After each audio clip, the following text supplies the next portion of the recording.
Hello, welcome to my channel. आज हम पढ़ने वाले हैं ideas and institution in Indian political thought की यूनिट 6 वर्ण और जाति। ये इस बुक की लास्ट यूनिट है और ये वीडियो सेमेस्टर 1 के स्टूडेंट के लिए है for BA honours political science. और आप इसके बाकी के जितने भी पार्ट्स हैं यूनिट 5 तक के 1 to 5 वो प्लेलिस्ट में ऐड है, आप उनमें जाके देख सकते हैं। तो let's start the topic. Introduction. Varna and Jati have played an important role in social political structure of India since ancient time. वर्ण और जो जाति का सिद्धांत है वो प्राचीन काल से ही भारत में चला आ रहा है, जो कि इंडिया की पॉलिटिकल और सोशल स्ट्रक्चर को डिफाइन करता है और उसमें काफ़ी मेजर रोल प्ले करता है। वर्ण और जाति जो है वो दोनों ही एक यूनिक फीचर है इंडिया के। और आज के टाइम में इंडिया में 3000 से ज़्यादा कास्ट और सब कास्ट प्रेजेंट है और कास्ट जो है वो रिलेटेड होते हैं वर्ण से। In Indian varna and jati have been interrelated from Vedic text to Upanishad and other ancient text evidence of varna system is found. जो वर्ण और जाति का सिस्टम है वो आपस में एक तरीके से इंटर रिलेटेड है और वैदिक ग्रंथों से लेकर उपनिषद और अदर जो इम्पोर्टेंट एंशिएंट टेक्स्ट हैं उनमें वर्ण व्यवस्था का प्रमाण मिलता है। In Vedic text, it is written that it was based on labor and occupation. In ancient Indian religious text, the origin of Varna is considered to be from religion and Brahma, while the caste is believed to originated from Varna itself, which is hierarchical and social system. प्राचीन भारत में जो धार्मिक ग्रंथ हैं उनमें वर्ण की उत्पत्ति यानी कि धर्म और ब्रह्मा से मानी गई है, जबकि जाति की उत्पत्ति जो है वो वर्ण से ही मानी गई है, जो कि एक हिरार्कियल ऑर्डर में सिचुएटेड है सोशल सिस्टम में। और उसमें इक्वल एक तरीके से ये बेस्ड जो था वो बेस्ड था उनके लेबर और ऑक्यूपेशन पर, जो कि समाज में उनके सोशल रिलेशन को डिटरमाइन करते थे उनके कास्ट के according. This study mainly studies the origin of Varna and Jati system and their impact on Indian society and politics. The Varna system has existed in India since ancient time. One divided society system has been one divides society into 4 varnas. First Brahman, इसमें spelling error है थोड़ा, और second Kshatriya, third Vysya and fourth शूद्र। Ancient time से ही हमारे भारत में वर्ण की प्रथा जो है वो पाई जाती है, यानी कि वो व्यवस्था वर्ण व्यवस्था जो थी वो एंशिएंट टाइम से थी, जिसमें कि सोसाइटी को 4 वर्ण में डिवाइड किया गया था।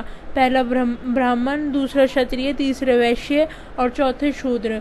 One system had been mention in Indian literature in which the Vedas, Brahmana granth, Upanishad, Mahabharata, Ramayana, Gita and Smriti text mention evidence of this. जो वर्ण सिस्टम है इसके काफ़ी इंडियन लिटरेचर में एविडेंस मिलते हैं जो कि लिखे गए हैं। ब्राह्मण ग्रंथ, उपनिषद, महाभारत, इन सब में कहीं ना कहीं वर्ण का जिक्र हुआ है। Many foreign traveller including Megasthenes and Hiuen Tsang have written about the Varna system of India. The word Varna is believed originated from a large metal, which means to describe or select. The selection refer to the selection of business. Shri Krishna describe virtue and karma as the base for the origin of Varna in the Bhagavad Gita. कुछ जो foreign travellers थे मेगास्थनीज और ह्यूतान सिंह, उन्होंने भी अपनी writings में वर्ण के बारे में लिखा है, जो वर्ण सिस्टम था इंडिया में। और जो वर्ड है वर्ण वो बेसिकली माना गया उसका जो ओरिजिनेट है वो एक बड़े ही लार्ज मेटल से किया हुआ है, जिसका अर्थ है वर्णन करना, डिस्क्राइब करना या फिर सिलेक्ट करना, चुनना। और ये सारी चीज़ें जो थी वो मतलब वो सिलेक्शन करते थे वर्ण के द्वारा कि उनका क्या बिजनेस होगा, क्या उनका व्यवसाय होगा। और श्री कृष्ण ने भी भगवत गीता में वर्ण की उत्पत्ति के बारे में बताया है कि इसका आधार सिर्फ ये है कि एक पर्टिकुलर इंडिविजुअल के क्या गुण है और वो क्या कर्म कर रहा है। Origin of Jati caste system in India. Indian society is identified on the basis of जाति। जो भारतीय समाज है उसकी पहचान जाति के आधार पर होती है आज के समय में। और आज के समय में जो जाति कास्ट सिस्टम है वो सोसाइटी और पॉलिटिकल कॉन्सेप्ट में काफ़ी इम्पोर्टेंट एलिमेंट है। Today can not be understood without the concept of electoral politics. इसमें ये है कि आज के समय में कास्ट सिस्टम जो है वो काफ़ी ज़्यादा प्रोमिनेंट है, क्योंकि कहीं ना कहीं जो भी पॉलिटिक्स है, पॉलिटिक्स में जो कैबिनेट में मिनिस्टर है और जो भी उनका वोटिंग का फॉर्मेशन है वो जाति सिस्टम पर बेस्ड है। यानी कि वो सभी के सभी किसी न किसी तरीके से मंत्रिमंडल का जो भी गठन किया जाता है वो जाति की भूमिका पर आधारित होता है या फिर उससे स्पष्ट किया जाता है। जो जाति है वो एक हिरार्कियल ऑर्डर में व्यवस्थित है जिसमें कई स्तरीकरण पाए जाते हैं, यानी कि उसके कई स्तर हैं, जैसे कि कोई निम्न जाति का, कोई उच्च जाति का, इस तरीके से। The origin of caste system among scholar has led to different opinion about their role in Indian society. जो विद्वान जो स्कॉलर हैं बेसिकली उन्होंने जो ओरिजिन है कास्ट सिस्टम का उसके कई अलग अलग ओपिनियन दिए हैं इंडियन सोसाइटी में कि किस तरीके से जाति सिस्टम क्रिएट हुआ। कुछों का मानना है कि जो जाति सिस्टम है वो पहले से ही था, और बल्कि कुछों का मानना है कि ये ऐसा नहीं हुआ। और इसमें एक क्वेश्चन उठता है कि जो प्राचीन काल में भी भारत में जाति सिस्टम मौजूद था, अगर था तो उसके किस तरीके से वो समाज और राजनीतिक व्यवस्थाओं में अपनी भूमिका निभाता था। यानी कि जाति से उस टाइम पे सोशल और पॉलिटिकल एटमॉस्फेयर में उसका क्या इम्पैक्ट होता था, इसको एनालाइज किया गया कुछ उनके जो अवेलेबल लिटरेसी सोर्सेज हैं उनसे, और इसके बारे में कुछ प्रमुख सिद्धांत दिए गए हैं ओरिजिन ऑफ जाति system in India. Traditional theory. The traditional theory believes that jati system originated from divine origin, and according to this theory the caste system is an extension of Varna system, where the four Varnas originated from the body of Brahma. The Brahmins, who were primarily teachers and intellectual and compromised the head of Brahma, were at the top of the hierarchy. Kshatriya warriors and rulers were made up of his arms. Vaishya or merchants were made from his thighs, and at the bottom were Shudras made from the feet of Brahma. That is because the arm provide protection, the thighs allow you to farm or trade, and the feet assist the entire body. The Shudras' duty is to serve all others. Supporters of this theory cite Purusha Sukta, Manusmriti etcetera of the Rigveda to support their position.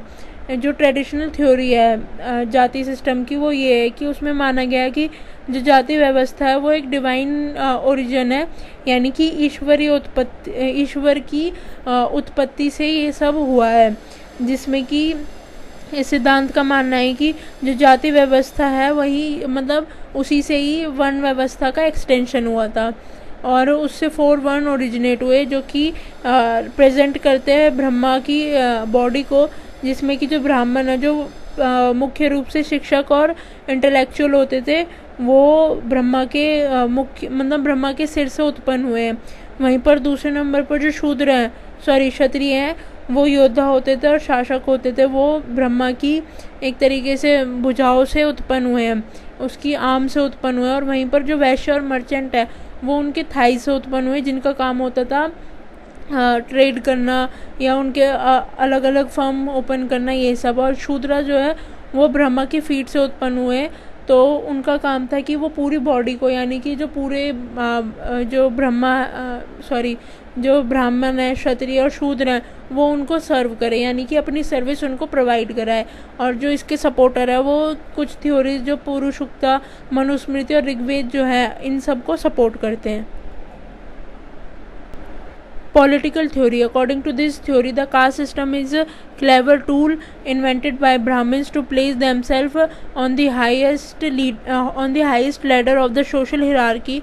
According to Dr. Gure, Jati is a Brahminical offspring of Indo-Aryan culture that was raised in Ganga and then spread to other part of India. The Brahmins also combine the concept of the king's spiritual merit through a priest to get support of the ruler of the country. अगर political point of view से देखें तो इस theory के according जो जाति व्यवस्था है वो ब्राह्मणों के द्वारा खुद से उत्पन्न की गई थी, जिसमें वो अपने आप को सोशल हिरार्की में सबसे उच्च पद पर रखना चाहते थे, यानी कि सबसे ऊंची सीढ़ी पर अपने आप को रखना चाहते थे.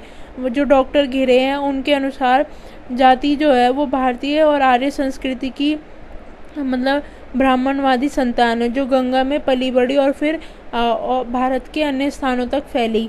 ब्राह्मणों ने देश के शासक का समर्थन पाने के लिए पुजारी और पुजारियों के माध्यम से राजा को एक आध्यात्मिक योग्यता की अवधारणा से भी जोड़ता है. डेवलपमेंट थ्योरी यानी कि विकासात्मक सिद्धांत. इस थ्योरी के अकॉर्डिंग जो कास्ट सिस्टम है वो किसी विशेष स्थिति के तौर पर उत्पन्न हुआ था और ये एक लॉन्ग प्रोसेस था जिसमें कि सोशल डेवलपमेंट हुई जो कि फैमिली बेस्ड बिजनेस था पहले. और Brahmins went to keep themself pure, और ये इसलिए था क्योंकि ब्राह्मण अपने आप को प्योर रखना चाहते थे. वहाँ पर जो एक तरीके से रूलर थे वो ब्राह्मण के अकॉर्डिंग ही चलते थे, यानी कि उन्होंने अपने आप को इस तरीके से इस्टेब्लिश किया ब्राह्मण्स ने कि जो किंग है वो उनके एक तरीके से उनके लॉ और ऑर्डर को आगे जनता में लागू करेगा.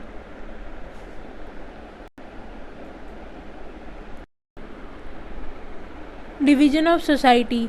Society is divided into various small groups called caste. जो सोसाइटी थी उस समय पे वो कई छोटे छोटे सामाजिक समूहों में विभाजित हुई, जिसके कारण उन्हें जाति कहा जाने लगा. और इसमें हर एक जाति जो थी वो अपने आप में काफ़ी वेल डेवलप थी और वो जिनकी सदस्य उन्हें जन्म से आधारित थी. और hierarchy according to Louis Dumont, caste teaches us fundamental social theory of hierarchy. At the top of hierarchy is the Brahmin caste and at the bottom is the untouchable caste. There are intermediate caste in the middle whose relative status is not always clear. Hierarchy में जो ब्राह्मण थे उन्हें सबसे top माना गया था और जो शूद्र थे उन्हें अनटचेबल माना गया था जो कि सबसे नीचे थे. और वहीं पर जो बाकी की दो बीच की कास्ट थी उनका स्टेटस कुछ ज़्यादा क्लियर नहीं था कि उन्हें किस तरीके से माना जाता था, लेकिन हाँ वो उनसे अबव थी, यानी कि ब्राह्मण से तो वो कम थी जाति वर्ण सिस्टम में और शूद्र से वो अबव थी. Restriction on food and drink. Usually due to perception that one caste is polluted, it will not accept cook food from another caste that is below itself on social scale. कुछ तरह की पाबंदियाँ थी खाने और पीने को लेकर, जैसे कि इस तरह की धारणा थी लोगों की उस टाइम पे कि जो कास्ट पॉल्यूटेड है यानी कि अनटचेबल कास्ट जो कि सबसे निम्न जाति के लोग हैं वो पॉल्यूटेड है और उनके द्वारा बनाया गया कोई भी फूड या फिर कुछ भी चीज़ अपर कास्ट के लोग एक्सेप्ट नहीं करेंगे. ये फिर उनके जो सोशल ऑर्डर होगा वो उससे बिलो चले जाएंगे. और कुछ इससे रिलेटेड काफ़ी तरह के टैबूज थे, जैसे कि कुकिंग से रिलेटेड, उनके बर्तन से रिलेटेड और किस तरीके के बर्तन में वो करेंगे खाना खाएंगे. और ब्राह्मण जो थे वो उनका पकाया हुआ फूड नहीं ले सकते या फिर घी भी वो उनका पकाया हुआ नहीं ले सकते अपनी जाति से नीचे का, वो सिर्फ क्षत्रिय और वैश्यों का ही ले सकते हैं. कुछ भी अगर फूड हो वो शूद्रों का नहीं लेंगे, शूद्रों का लेते तो वो एक पाप के तरीके में पाप माना जाता था. ऐसे था उस टाइम पे.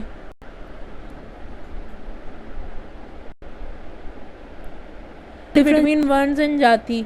Brahmins yajna teaching studies and religious ritual and practices are known as Brahmins. Brahmin have a special place in the society. The Brahmin was at the top of the system.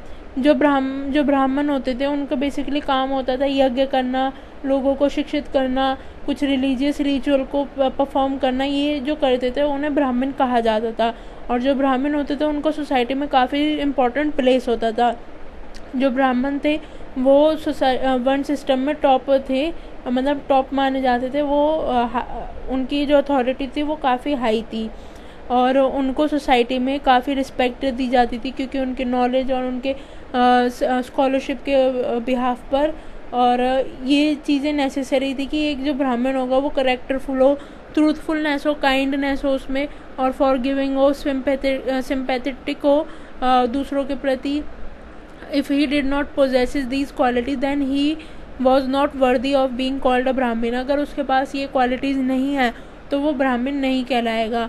लेकिन दूसरे तौर पर जो ब्राह्मण थे उनको मतलब जो बर्थ के अकॉर्डिंग ये सारी क्वालिटीज़ दी जाती थी, यानी कि उस टाइम मानना था कि जो बर्थ के अकॉर्डिंग अगर ब्राह्मण का पुत्र ब्राह्मण है तो वो ब्राह्मण ही होगा। लेकिन उससे पहले ऐसे नहीं था। अगर कोई ब्राह्मण है और उसमें शूद्र वाले गुण हैं तो वो शूद्र कहलाता था, और वहीं पर कोई शूद्र है तो उसमें ब्राह्मण के गुण है तो वो ब्राह्मण कहलाता था। But suddenly these qualities become secondary and took to form of the birth. ये सारी क्वालिटीज़ जो है ये दूसरे मतलब ये नज़रअंदाज की गई और फिर बाद में इसे जन्म के आधार पर मान लिया गया। Brahmin were not entitled to collect money when there was a disaster on Varnishi dharma. He could also wear scriptures. Manu defend Pashumitra Shunga, assassination of Mauryan Empire, Bhadrarath, Parshuram destroy the Kshatriya 21 times. और इसमें ये बताया गया कि अगर कुछ disaster का time है, यानी कि जिसमें ब्राह्मण को क्षत्रिय के जो रिस्पॉन्सिबिलिटीज़ हैं वो परफॉर्म करनी पड़ती है। जैसे कि पुष्यमित्र शुंगा जो है उन्होंने मौर्यन एम्पायर जो थे भद्ररथ, उन्होंने उनका असैसिनेशन किया था, यानी कि उनकी हत्या की थी। और जो भद्ररथ थे वो ब्राह्मण थे। और वहीं पर जो परशुराम थे उन्होंने भी वो भी ब्राह्मण थे, और उन्होंने at the same time 21 time क्षत्रियों को नरसंहार किया, यानी कि जो क्षत्रिय राजा थे, क्रूर राजा थे, उनको मारा था। In fact, the Brahmins perform the responsibility of the ruler disciplinaries। और जो ब्राह्मण थे वो रूलर के डिसिप्लिनर के तौर पर अपनी रिस्पॉन्सिबिलिटी को परफॉर्म कर सकते थे। और ब्राह्मण जो थे वो टैक्स फ्री थे, उनके पास वो कोई भी टैक्स नहीं देते थे। और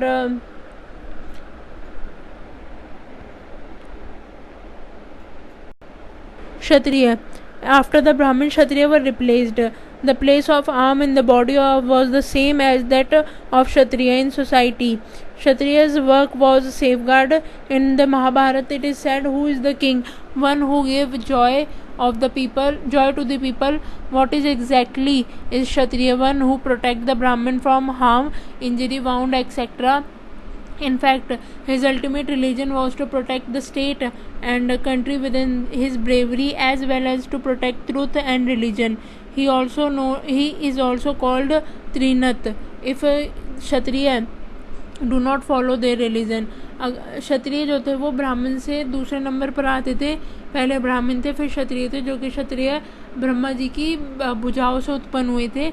और ये क्षत्रिय का जो मेन वर्क था वो ये था कि सोसाइटी को सेफ गार्ड प्रोवाइड कराना। महाभारत में भी कहा गया है कि जो किंग है वो एक तरीके से इतना साहसी हो कि वो अपने प्रजा को प्रोटेक्ट कर पाए, साथ ही साथ ब्राह्मण्स को बचा पाए किसी भी तरह की इंजरी और हार्मनेस से, और अपनी प्रजा को एक सुख समृद्धि प्राप्त कराए, वो ही क्षत्रिय है।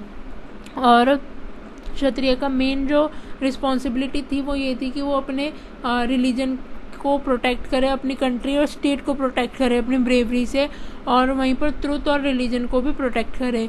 अगर कोई क्षत्रिय ऐसा नहीं करता उसे त्रिनथ कहा जाता था। वैश्य 3rd नंबर पे आते थे सोसाइटी में। ब्राह्मण और क्षत्रिय के बाद उनका काम ये होता था कि वो बेसिकली ट्रेड करते थे, एग्रीकल्चर में थे, एनिमल हस्बेंड्री, कुछ रिलीजियस वर्क करते थे। इनका जो इम्पोर्टेंट प्लेस था वो इकोनॉमिक को रन करना था। ये इकोनॉमी को काफ़ी अच्छे तरीके से रन करते थे, जिससे कि कंट्री में वेलफेयर की सिचुएशन इस्टेब्लिश रहती थी।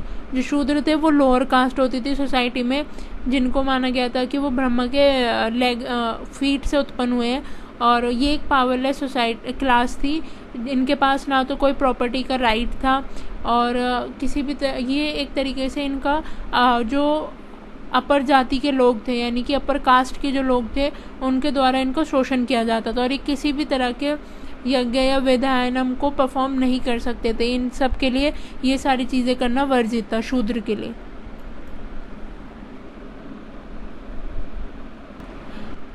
Thanks for watching. अगर आपको वीडियो पसंद आई हो तो वीडियो को लाइक करें, शेयर करें एंड चैनल को सब्सक्राइब करें।